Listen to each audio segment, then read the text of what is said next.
شورا کے رکن تھے اور اپنے مفید مشوروں سے اسلام اور مسلمانوں کو فائدہ پہنچاتے تھے۔ آپ میں سے ایک جو ہے نا وہ ان میوٹ کرے، میوٹ نہ کرے، تاکہ مجھے تھوڑا سا پتہ چلے کہ آپ لوگوں کو میری آواز وہ آ رہی ہے، ڈسکنیکٹ نہیں ہے، ٹھیک ہے نا۔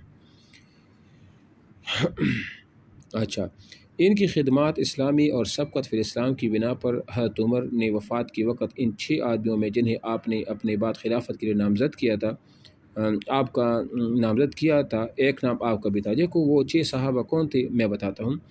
حضرت عمر نے ایک کمرے میں جو ہے نا گھر میں مسعور بن مخرمہ کے گھر میں ان ساروں کو جمع کی، یہ نام بھی آپ نوٹ کر لے، مسعور، ٹھیک ہے، بن مخرمہ۔ یہ نیچے لکھ کر 6 آدمی کون تھے میں بتاتا ہوں۔ عبدالرحمن بن عوف، عثمان غنی، سعد بن ابی وقاص، زبیر بن العوام، اور اس طرح طلحہ بن عبید اللہ، اور چھٹا میرے خیال سے ابو عبید بن جراح تھے، یا نہیں سوری سعید بن زید۔ کون تھے؟ سعید بن زید تھے، ٹھیک ہے نا۔ اچھا جی، کیونکہ ابو عبیدہ تو 18 ہجری کو وفات پا گئے تھے۔ چنانچہ حضرت عمر کی تجہیز و تکفین سے فرات کے بعد آپ کی وصیت کے مطابق حضرت مقداد نے 6 آدمیوں کو، دیکھو کس نے حضرت عمر نے کس کو فرمایا تھا کہ مقداد رضی اللہ تعالیٰ عنہ کو نا، کہ آپ 6 آدمیوں کو مسعور بن مخرمہ کے گھر میں یکجا کیا، مگر کوئی فیصلہ نہ ہو سکا۔ تیسرے دن حضرت عبدالرحمن بن عوف نے فرمایا کہ انتخاب کی صورت یہ ہے کہ 6 کی تعداد کو اور کم کر دیا جائے، اور جو شخص جس سے زیادہ اہل سمجھتا اس کا نام پیش کر دے۔ اس تجویز پر سعد نے حضرت عبدالرحمن کا نام پیش کیا، لیکن آپ نے اپنا نام واپس لے لیا، اور حضرت طلحہ نے حضرت عثمان کا، اور حضرت زبیر نے حضرت علی کا نام پیش کیا۔ سوری، وہ چھٹے آدمی جتنے وہ حضرت علی تھے، سعید بن زید نہیں تھے، ٹھیک ہے نا۔ اس تحریک پر عبدالرحمن نے فرمایا کہ صرف 2 نام رہ گئی، ان دونوں میں سے جو شخص کتاب اللہ، سنت رسول اور سنت شیخین پر عمل کرے گا اسی کے ہاتھ پر بیعت کی جائے گی۔ حضرت عثمان حضرت علی نے فرمایا اگر آپ دونوں حضرات اس کا فیصلہ میرے اوپر چھوڑے تو زیادہ مناسب ہے۔ دونوں راضی ہو گئے۔ ان سے اجازت لینے کے بعد انہوں نے مسجد نبوی میں مسلمانوں کو جمع کر کے ایک مؤثر تقریر کی اور عثمان کے ہاتھ پر بیعت وہ کر لی۔ آپ کی بیعت کے بعد حضرت علی نے ہاتھ بڑھایا اور آپ کی بیعت کرتے ہوئے خلقت ٹوٹ پڑی۔ مطلب یہ کہ عثمان کے ہاتھ پر سب سے بیعت کرنے والی کون تھی؟ عبدالرحمن ابن عوف تھی، ٹھیک ہے نا۔ اچھا جی، بیعت عام کے بعد محرم 24 ہجری میں حضرت عثمان مسجد خلافت متمکن ہوئے، تو یہ محرم 24 ہجری جو ہے نا یہ آپ نوٹ کر لیں۔ محرم 1 ہجری میں حضرت عمر فاروق کی وہ شہادت بھی ہوئی ہے۔ سمجھ آ رہی میری بات کہ نہیں آ رہی؟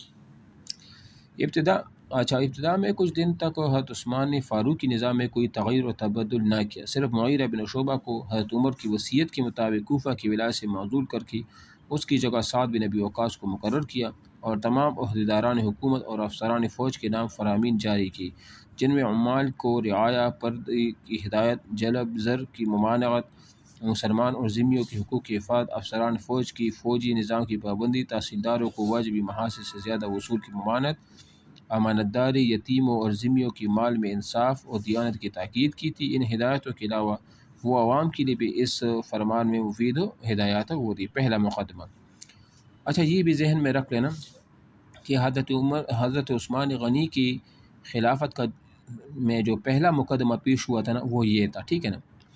حضرت عثمان کے تخت خلافت پر بیٹھنے کے بعد آپ کے سامنے سب سے پہلا مقدمہ حضرت عمر کے صاحبزادے عبید اللہ کی قصاص کا پیش ہوا، اور اس کی تفصیلی یہ عبید اللہ جو ہے نا یہ عبداللہ کی بائی تھے، عبید اللہ حضرت عمر فاروق کی یہ بھی بیٹے تھے، اور اس کی تفصیل یہ ہے کہ حضرت عمر کے قاتل ابو لولو نے آپ کو شہید کرنے کے بعد فوراً خودکشی کر لی تھی، لیکن بعد واقعات کی بنا پر عبید اللہ بن عمر کو شک تھا کہ ابو لولو کے ساتھ 2 اور آدمی جفینہ اور حرمزان قتل کی سازش میں شریک تھے۔ یہ دونوں نام اپنے پاس نوٹ کر لی، جفینہ اور حرمزان قتل کی سازش میں شریک تھے۔ انہوں نے جوش غضب میں ان کو قتل کر دیا۔ بیعت خلافت کے بعد حضرت عثمان کے سامنے یہ مقدمہ پیش ہوا۔ آپ نے صحابہ سے مشورہ کیا، حضرت علی نے رائے دی کہ قصاص میں قتل کرنا چاہیے، لیکن دوسرے صحابہ نے مخالفت کی کہ یہ کس طرح مناسب نہیں ہے کہ کل عمر قتل ہو چکے اور آج ان کی لڑکی کو تلوار کے حوالے کیا جائے۔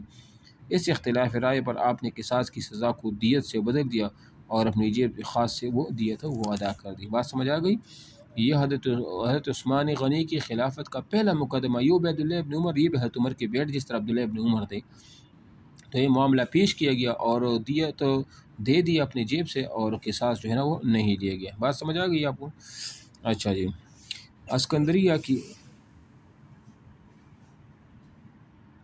ہاں یہ تو پڑھ لیا نا ہم نے کہ یہ بھی سازش میں شریک تھے نا، ان کو پتہ چل گیا نا حرمزان اور جفینہ حضرت عمر کے قتل کے ساتھ، دونوں کی دیت اور عثمان نے اپنی جیب سے ادا کر دی، ٹھیک ہے نا۔ کس کو معاف کیا؟ او ہو حرمزان اور جفینہ، اس کو تو قتل کیا نا، اس کو قتل کیا، اس کو قتل کیا، تو اس کے قتل کے بدلے پہ تو عبید اللہ جو عمر کے پہ ان کو تو قتل ہونا چاہیے تھا نا قصاصاً، لیکن انہوں نے روک لیا، تو اس حضرت عثمان نے جو دیت کے جو پیسے ہوتے ہیں نا وہ اپنی جیب سے دے دیے۔ بات سمجھ آ رہی ہے نا؟ ہاں جی۔ اسکندریہ کی بغاوت، اسکندریہ کی بغاوت کو آپ چھوڑ دیں، آرمین اور اذربائجان کی بغاوت اور بعض فتوحات، عمرو بن العاص کی معذوری، یہاں تک آ جائے۔ اسی سنہ میں آذربائیجان اور آرمینیا کے علاقے صلح توڑ کر باغی ہو گئی۔ حضرت عثمان نے ولید بن عقبہ کو بغاوت فروغ کرنے پر مامور کیا، انہوں نے فوج کشی کر کے آذربائیجان کو مطویق بنایا اور سلیمان بن ربیع باہلو کو آرمینیا بھیجا۔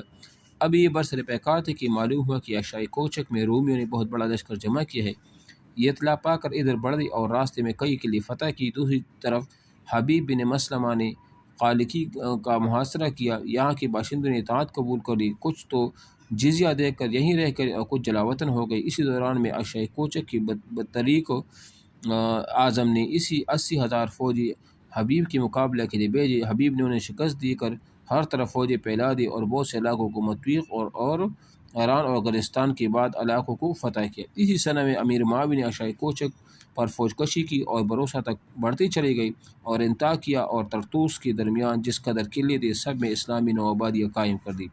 اسی سال میں عبداللہ بن ابی السرخ والی مصر نے افریقہ پر حملہ کی انتظامات وہ بھی کیے، ٹھیک ہے نا۔ عمر بن العاص کی معذوری، اب یہ دیکھو، عمر بن العاص حضرت عمر کے زمانے میں مصر کے والی تھے، گورنر تھے۔ اس کا ایک حصہ جو سعید مصر کہلاتا ہے، عبداللہ بن ابی السرخ کے متعلق تھا۔ شعبہ خراج میں ابن ابی السرخ کے کچھ اختیارات تھے، اس دو عملی کی وجہ سے دونوں میں بنتی نہ تھی اور حضرت عثمان سے ایک دوسرے کی شکایت کرتے تھے۔ ابن ابی السرخ کو شکایت تھی کہ عمر بن العاص نے خراج کی رقم گھٹا دی اور عمر بن العاص کہتے کہ ابی السرخ نے فوجی قوت کمزور کر دی۔